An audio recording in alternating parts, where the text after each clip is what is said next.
Napanood ko yung panawagan ni Christy at saka ni Hannah sa internet. Nahuli ka na ba? Kausapin mo si Hannah. Sabihin mo sa kanya, tanggalin niya na yung reward na nakapatong sa ulo. Hindi ko siya mapipigilan. Hindi mo ba naisip na kapag nakulong ako, malalaman nilang kasama kita? Malalaman ni Christy na ikaw ang nagsabi sa akin kung nasan sila.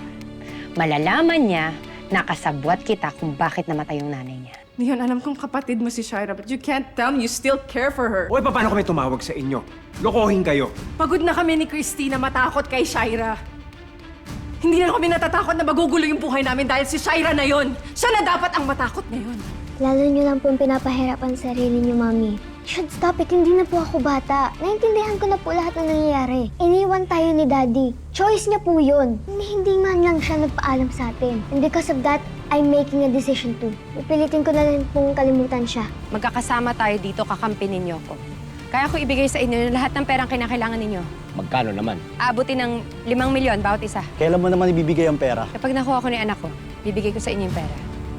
Kapag nakabalik pa ako doon sa isla, dadagdagan ko pa yan.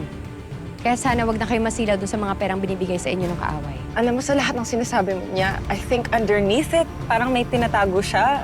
Parang may hindi siya sinasabi. Baka yung nakikita kong pag-aalala niya is for Shaira. Sa tingin mo ba, sa kabila ng lahat ng ginawa ni Shaira, mag-aalala pa siya para sa babae yun? Yan din ang tanong ko sa kanya. Ang alam ko lang, sigurado ako, may tinatago si Leon and I wanna know what it is. Easy ka lang, Hannah, kasi baka mamaya yung relasyon mo na kay Leon bilang magkaibigan maapektuhan din.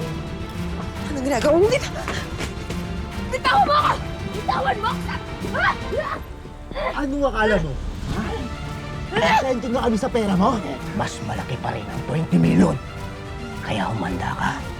Magkikita na ulit kayo ng asawa mo. Sasako yan! Kayo! Mga hudas kayo! Bitawan niyo ako! Pakawalan niyo ako dito! Kaya!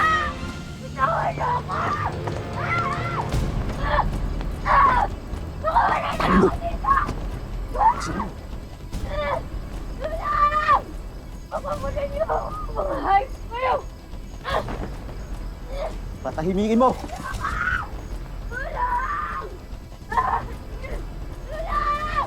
Tumigil kayo. Tigil! Mariposa! Hindi dapat tayo nagpapaloko sa babaeng to. Oo nga. Mas malaki pa rin bigay ng kaaway niya. Wala tayong atraso sa mga yon.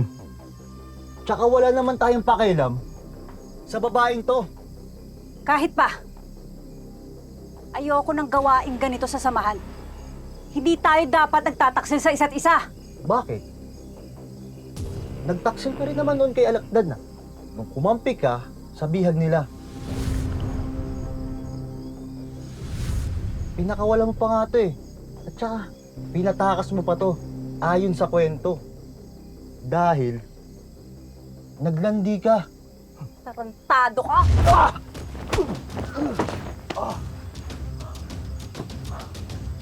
Lumayas kayo sa kuta ko. Kung hindi, papasabugin ko yung mga ulo nyo.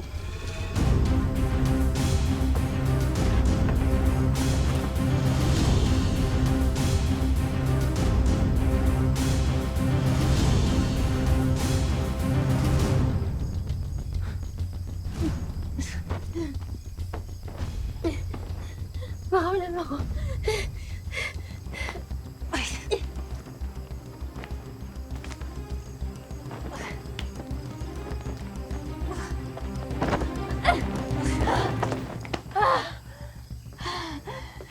Salamat. Salamat, tinulungan mo ko. Hayop sila. Salamat. Akala ko talaga, ikaw pa yung tatrider sa akin.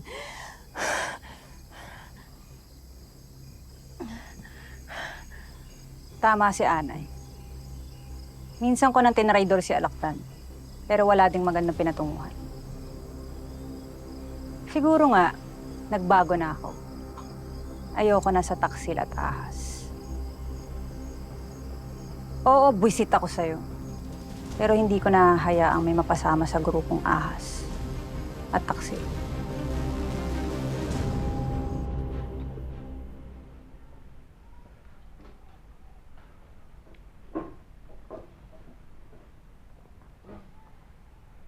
Napatulog na si Jeremy.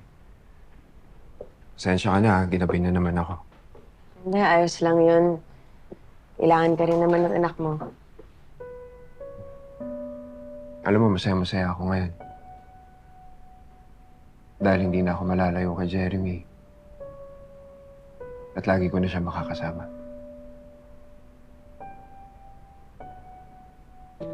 Tama ka. Kasi hindi na rin kami matutuloy. Hindi na rin kami aalas, Leon. Pero wala pa rin tayong katahimikan. Dahil habang nabubuhay si Shaira, mananatili pa rin siyang panganib sa ating lahat.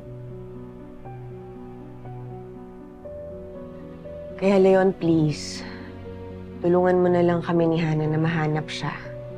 Huwag na nating sayangin o hayaang mawala yung kung anumang natitira sa atin dahil lang sa babaeng yun.